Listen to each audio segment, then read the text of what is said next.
বন্ধুরা, আজকে একটা নতুন গল্প নিয়ে আসলাম তোমাদের মাঝে। এটা সত্য এবং বাস্তব জীবনের ঘটনা। শেষ পর্যন্ত শোনার অনুরোধ রইল। শুনলে তোমার মধু চলে আসবে। দেরি না করে চলো শুরু করা যাক। আপনি আমার সাথে যে অন্যায়টা করেছেন সেটা কি ঠিক? আপনি কেমন মানুষ, একটা ছোট বাচ্চাকে বিয়ে করতে আপনার বিবেকে বাধা দিল না? আপনি বলুন, আমি কি স্বামীর সমস্ত দায়িত্ব পালন করার বয়স হয়েছে? তখন আমার স্বামী বলল, আমাকে তোমার জ্ঞান দিতে হবে না। এখনকার যুগে 7-8 বছরের বাচ্চা মেয়ের সংসার করতে পারে। আমি তার উত্তরে বলেছিলাম, আমি পারব না। আমার বয়স 17 বা 18 না হওয়া পর্যন্ত আপনি আমার কাছে আসবেন না।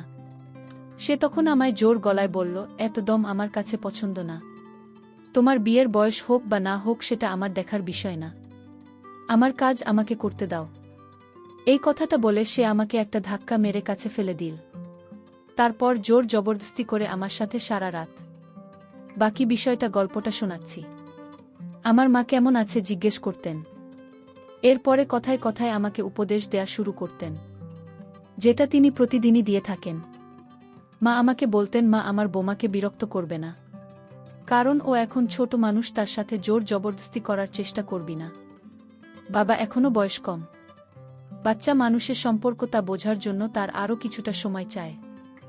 আমি কোনো সম্পর্কে কথা বলছি, তুই নিজেই বুঝতে পারছিস আমি কি বলতে চাইছি। সে এখনও খুবই ছোট, এর স্বামী স্ত্রীর সম্পর্কের কষ্ট হয়তো এখনও সে সহ্য করতে পারবে না। মায়ের কথা শুনে আমার মাথা নিচু হয়ে গেল। মায়ের এই একই কথা প্রতিদিন শুনে আমি ভীষণ লজ্জায় পড়ে যেতাম। আমি একজন যুব পুরুষ, সব কিছু বোঝার মতো আমারও বয়স হয়েছে, কিন্তু জানি না আমার মা কেন আমাকে বিশ্বাস করতে পারে না। আজ অবধি আমি বুঝতে পারলাম আমার মা কি চায়। তিনি নিজেই আমার বিয়ে একটা ছোট মেয়ের সাথে করিয়ে দিলেন, আর বিয়ের পর থেকে প্রতিদিন আমার মা আমাকে একই উপদেশ দিয়ে যাচ্ছেন যে নিজের বউয়ের কাছে যাবি না, ওর সাথে কিছু চেষ্টা করবি না, ওকে কিছুটা সময়, আর এখনই তার সাথে ঘনিষ্ঠ হচ্ছে না। এই সম্পর্কে নেভানোর জন্য এখনও খুব ছোট। মায়ের এই কথাটা খুব অদ্ভুত লাগত যে মেয়ের বিয়ে হয়ে গেছে, যার বাড়ির লোকেরা তার বিদায় দিয়ে দিয়েছে, তাকে আমার মা এত ছোট প্রমাণ করত যেন সে কয়েক বছরের বাচ্চা মেয়ে। আমি প্রতিদিনের মতো মাথা নিচু করে বসে রইলাম। তারপরে যখন নিজের ঘরে গেলাম তখন আমার স্ত্রী মাথা নিচু করে ঘর থেকে বেরিয়ে গেল। আমি কিছুটা অবাক হতাম। আমি ওর স্বামী, কোনো পরপুরুষ না, কিন্তু ও সবসময় আমাকে দেখে সংকুচিত হয়ে থাকত। যখনই আমি ঘরে ঢুকতাম তখনই ঘর থেকে বেরিয়ে যেত। হ্যাঁ, আমি মানছি ওর বয়স কম, কিন্তু এতটাও না যে ও আমার সাথে বসে দুইটা কথা বলতে পারবে না। আমি তো আর মায়ের কথা ছাড়া কিচ্ছু করব না, সে যাই বলে আমি তা ও মানতে রাজি আছি। কিন্তু ও তো ভুল করেও আমার সাথে কথা বলে না। আমার বউয়ের নাম ইভা মনি, ওর বয়স এখন 12 বছর, আমার বয়স 20। আমি মানছি ওর বয়স কম, কিন্তু আমিও কোনো অশিক্ষিত অসভ্য লোক না যে ওকে কোনো কষ্ট দেব। আমার স্ত্রী হওয়ার পরেও নিজেকে আমার সামনে লুকিয়ে রাখতে এখন আমার মায়ের উপরে রাগ হচ্ছিল। এই সব কিছু আমার মায়ের কারণেই হয়েছে। তার প্রতিদিনের দেওয়া উপদেশ আমার বোনের মাথা খারাপ করে দিয়েছে, আর মায়ের উপদেশের কারণেও সবসময় আমার থেকে দূরে দূরে থাকত। মাঝে মাঝে আমার মনে হতো ইমামনি সত্যিই খুব অবুঝ মেয়ে, এসব ব্যাপারে কিছুই বোঝে না। আমি ওকে বিরক্ত করার চেষ্টা করতাম, তবু আমাকে দেখে খুব ঘাবড়ে যেত। রাতে আমরা দুজনে একই ঘরে ঘুমাতাম, আর নিজের বুকে এত কাছে দেখে মাঝে মাঝে রাতের বেলা আমার ঘুম আসত না। কিন্তু মাকে দেওয়া কসম, এর কারণে আমি কিছু পারতাম না। আমার মায়ের কথা মতো আমার বুকে কমপক্ষে 2 বছর সময় দেওয়া উচিত। ওর বয়স না বাড়া পর্যন্ত আমি যেন অপেক্ষা করি। একটা কথা আমি কিছুতেই বুঝতে পারতাম না যে যদি আমি ওর স্বামীর দায়িত্ব পালন না করতে পারি, তাহলে আমার মা ওর সাথে আমার বিয়ে কেন দিয়েছিলেন। কয়েক বছর অপেক্ষা করে তারপরে না হয় এই বিয়ে করতাম। আমার মনে আছে বাসরাতে আমার মা আমাকে নিজের কাছে ডেকে বলেছিলেন, একে সামলে রাখিস, এখনও তবু খুব ছোট থেকেই কিছুটা সময় দিন, যাতে মন থেকে তৈরি হতে পারে। সেই সময় আমি অবাক চোখে মায়ের দিকে তাকিয়ে রইলাম, কারণ আমার বিয়ে আমার মায়ের ইচ্ছাতেই হয়েছিল। এই রাতের কথা ভেবে আমি না জানি কত স্বপ্ন আমার চোখে সাজিয়ে রেখেছিলাম। আমার মন উতলা হয়ে উঠেছিল নিজের স্ত্রীকে পাওয়ার জন্য, আর আমার মা আমার সমস্ত স্বপ্ন ভেঙে চুরমার করে দিন। আমার মুখে চিন্তার ছাপ দেখে আমার মা আমাকে বোঝাতে লাগল যে রাকেশ, চিন্তা করিস না। বেশ কিছুদিনের ব্যাপার, যখন সম্বন্ধে ব্যাপারে বুঝতে শিখবে আর বড় হয়ে যাবে তখন তুমি নিজের বিবাহিত জীবন শুরু করিস। কিন্তু এখন ওর সাথে কোনো কিছু না। যদি কিছু উল্টোপাল্টা হয়ে যায় তাহলে আমরা লোকের সামনে মুখ দেখাব কিভাবে? মায়ের কথা শুনে আমি অবাক হয়ে গেছিলাম। তিনি নিজের যুবক ছেলের বিয়ে দিয়ে এ কেমন কথা বলছেন? আমি একটা যুব পুরুষ, আমারও কিছু চাহিদা আছে, নিজেকে সামলাব কিভাবে? আমি মায়ের দিকে অবাক চোখে তাকিয়ে বললাম, যদি আমার স্ত্রী এখন যুবতী না হয়ে থাকে আর সে যদি আমার থেকে আলাদা থাকে, তাহলে এরকম মেয়ের সাথে আমার বিয়ে দিয়েছেন? দুনিয়াতে কি মেয়ের অভাব পড়েছিল? আমি একটা যুব পুরুষ, কোনো ছোট বাচ্চা না যে নিজের স্ত্রী বড় হওয়ার জন্য অপেক্ষা করব।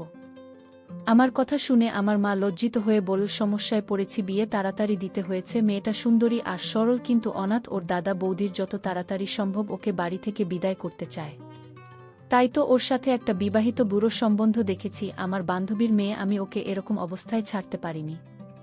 যদি ওর বিয়ে তো সাথে না দিতাম তাহলে এতদিনে ওর দাদা ওর কপাল পুড়িয়ে দিতে। ওর জীবন বাঁচানোর জন্য ওর বিয়ে তোর সাথে দিয়েছি। এই সত্যটা জেনে আমি চুপ হয়ে গেলাম। আমার মা আমার মাথায় হাত দিয়ে বললেন, আশা করছি তুই আমার মান যাবি। এখনই তুই তোর স্ত্রীকে কিছু করিস না, ওর থেকে দূরত্ব বানিয়ে থাকিস। মায়ের এরকম কথা শুনে আমার রাগ তো হয়েছিল, কিন্তু আমি তবু চুপ করে গেলাম। আমার মনে হয়েছিল যে আমি কোন ছোট মেয়েকে বিয়ে করেছি, কিন্তু যখন ঘরে গিয়ে বুকে দেখলাম তখন তো অবাক হয়ে গেলাম। অবশ্যই ওর বয়স কম ছিল, কিন্তু আমার কাছে মনে হয়েছিল সে যুক্তি ছিল। ওকে দেখে আমার হৃদয়ে বেইমান হয়ে উঠেছিল। কম বয়সী হওয়ার পরে ওকে দেখার মতো ছিল, এই কারণে ভালোভাবে আমার সাথে মানিয়ে যেত। কিন্তু আমি আমার মায়ের কথা মনে করে খুবই কষ্টে নিজেকে সামলে নিলাম। না হলে ইভা মনের সৌন্দর্য তো আমাকে পাগল করেছিল। আমি ওর পাশে বসেও খুব ভয় আছে বলে মনে হলো, তাই ওকে বললাম, চিন্তা করো না, আমি তোমার কোনো ক্ষতি করব না, আমাকে ভয় পাওয়ার দরকার নেই। আমি যখন ওর পাশে গিয়ে বসলাম তখন সে ভয়ে কাঁপছিল। আমি অনুভব করতে পারছি যে ওর চোখে জল এসে গেছে, ওর গোলাপি মুখ ভয়ের কারণে সাদা হয়ে গেছে। আমি ওকে সান্ত্বনা দিয়ে বললাম, ইভা মনি, তোমার এতটা ভয় পাওয়ার দরকার নেই, আমি তোমার সাথে কোনো জোর করব না। আমি অবাক হয়ে ভাবছিলাম যে ও আমাকে দেখে এতটা ভয় কেন পাচ্ছে। ওর চোখে মুখে ভয় পরিষ্কার বোঝা যাচ্ছিল, যদিও আমি কোনো শব্দিত টাইপের মানুষ না। সবে মাত্র কিছুদিন আগে আমি চাকরি পেয়েছি আর আমার মা হঠাৎ করে আমার বিয়ে দিয়ে দিলেন। আমি তো এই হঠাৎ বিয়ের কথা শুনে হতভম্ব হয়ে গিয়েছিলাম। আমার ছোট ভাই পড়াশোনা করার জন্য বাহিরে আছে, মা ওর জন্য অপেক্ষা করেন, এই সময় সেখানেও পরীক্ষা আছে। আর এদিকে আমার বিয়ের তোড়জোড় চলছে। আমি আমার ভাইয়ের কাছে ফোন করে ক্ষমা চেয়েছিলাম। তখন ও আমাকে বলেছিল, কোনো ব্যাপার না দাদা, আমি সব জানি, কিন্তু পরীক্ষা আছে বলে আমি আসতে পারছি না। সামনের পুরো মাস আমি খুব ব্যস্ত থাকব। তুমি বিয়ে করে নিজের বিবাহিত জীবন ভালো করো, আমাকে নিয়ে চিন্তা করার কোনো দরকার নেই। ভাইয়ের রাগ না হওয়া আমাকে পুরোদমে অবাক করে দিয়েছিল।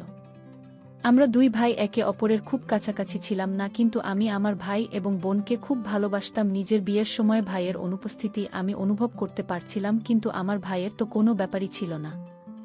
বিয়ে সুন্দরভাবে হয়ে গেলে আমার কোনো সমস্যা হয়নি, কিন্তু এখন মায়ের ব্যবহার আর বউ আমার থেকে পালিয়ে বেড়ানো।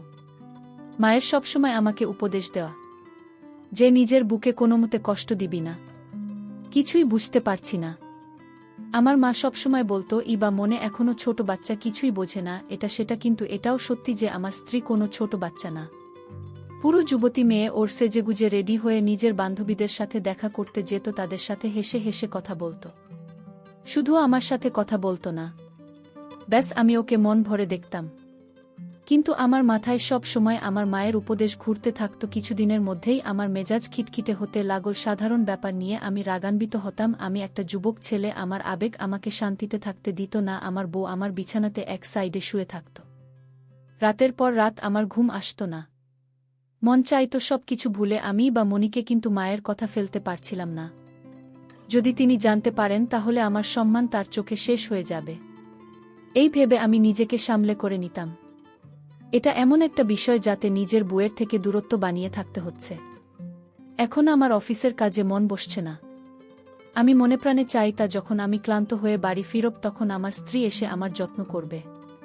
রাতে যখন ক্লান্ত হয়ে ঘুমাব তখন সমস্ত ক্লান্তি ভুলে ওর সাথে শান্তিতে। আমার মন চাইতো যখন সেজেগুজে রেডি হয় তখন আমি ওর প্রশংসা করি, ওর জন্য বিভিন্ন গিফট নিয়ে আসি। কিন্তু আমাদের মধ্যে এরকম কোনো সম্বন্ধই নেই। যদি আমি ভুল করি ওর জন্য কোনো গিফট নিয়ে আসতাম বা কখনো প্রশংসা করে দিতাম তখন এমন ঘাবড়ে যেত যে আমি কোনো অপরাধ করে ফেলেছি। ওর সুন্দর মুখের উপরে ভয়ের ছাপ স্পষ্ট ফুটে উঠত, আরও তাড়াতাড়ি করে দৌড়ে আমার কাছ থেকে পালিয়ে যেত। এই সব কিছুই খারাপ লাগত। তাই আমি বা মনিকে অবস্থাতেই ছেড়ে দিলাম। কিন্তু চাইলেও আমি ওকে দেখা করতে পারছিলাম না। আমরা একই ঘরে থাকতাম, একই বিছানায় ঘুমাতাম। আমি তো তবু ওর স্বামীও যখন সেজেগুজে থাকত তখন আমার চোখের দিক থেকে সরতই না। আমার এইভাবে তাকানো আমার মা বুঝতে পেরে যেত আর আমাকে পেয়ে বলতো, তখন এটা কী রকম ব্যবহার? আমি দেখছি তুই বা মনের দিকে একটু বেশিই নজর দিতে শুরু করেছিস। তুই কি আমার কথা ভুলে গেছিস? মায়ের কথা শুনে আমি লজ্জায় পড়ে যেতাম। মাকে খুব ভালোবাসতাম, তাই মায়ের কথা অমান্য করে কিছু করতে পারছিলাম না। তাই আমি মাকে বললাম, যদি তুমি আমাকেই বা মনির থেকে আলাদা রাখতে চাও তাহলে আমার বিয়ে কেন ওর সাথে দিলে? আর যদি আলাদা রাখতে হবে ওকে তোমার ঘরে শোনাও, আমার ঘরে পাঠিয়ে না। আমার নিজের উপর সামলাতে খুব অসুবিধা হয়।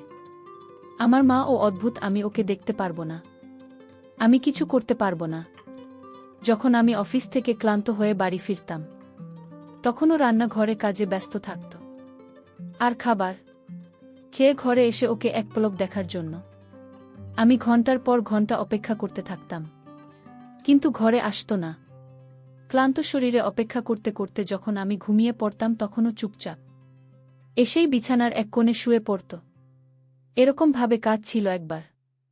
আমি নিজের উপর কন্ট্রোল করতে না পেরে তার পাশে গিয়ে যখন বসলাম আর তাকে যখন বললাম, তোমার হাতটা বের করো, আমি আজ তোমায় একটা গিফট দেব, সে যখন না করছিল আমি তাকে বললাম, হাতটা বের করে বলছি, আর এতেও চিৎকার চেঁচামেচি করতে শুরু করে দিল। চিৎকারের আওয়াজ শুনে আমার মা ও ঘরের মধ্যে এসে বলল, আমাকে হাজারটা কথা শুনিয়ে দিন বলতে লাগল, তোর লজ্জা করে না? আমি তোকে কতবার বুঝিয়েছি যে ও এখনো ছোট্ট বাচ্চা, ওকে কিছুটা সময়, কিন্তু নিজের উপর একটু কন্ট্রোল নেই। এবার আমারও রাগ এসে গেল। আমি বললাম, না, তুমি আমাকে আরিভা মনিকে বিয়ে দিয়েছিলে কেন? নিজের স্ত্রীকে পাওয়ার প্রাকৃতিক ব্যাপার যেটা আমার ভিতরে জেগে উঠেছিল। আমি কোনো অন্যায় কাজ করিনি। আমার মা এটা জানত না যে স্বামী স্ত্রীর মধ্যে এভাবে নাক গলানো উচিত না। এই ব্যাপারটা আমাকে রাগিয়ে দিয়েছিল। আমি রাগান্বিত হয়ে আমি সিদ্ধান্ত নিলাম আজ রাতে আমার কিছু করতে হবে। সে না চাইলেও আমি আজ আমার পাওনা আদায় করে নেব। তারপর রাতে যখন তার রুমে গেলাম সে আমায় বলল, আপনার মা নিষেধ করা সত্ত্বেও আপনি আমার ঘরে আসেন কেন? আমি বললাম, সেই জবাব কি তোকে দিতে হবে? এই কথা বলে আমি তাকে বিছানায় ধাক্কা মেরে ফেলে দিলাম। তারপর বন্ধুরা বুঝতেই পারছেন কি করেছিলাম। কিন্তু বন্ধুরা, আমি তা করে ভুল করেছিলাম। কারণ কিছুক্ষণ পর আমার স্ত্রী অজ্ঞান হয়ে পড়েছিল। তারপর তাকে হাসপাতালে নিয়ে গেলাম। কিছুদিন সে সুস্থ হবার পর তাকে বাড়িতে নিয়ে আসলাম। তারপর কিছুদিন পর আমি ইতালি চলে গেলাম।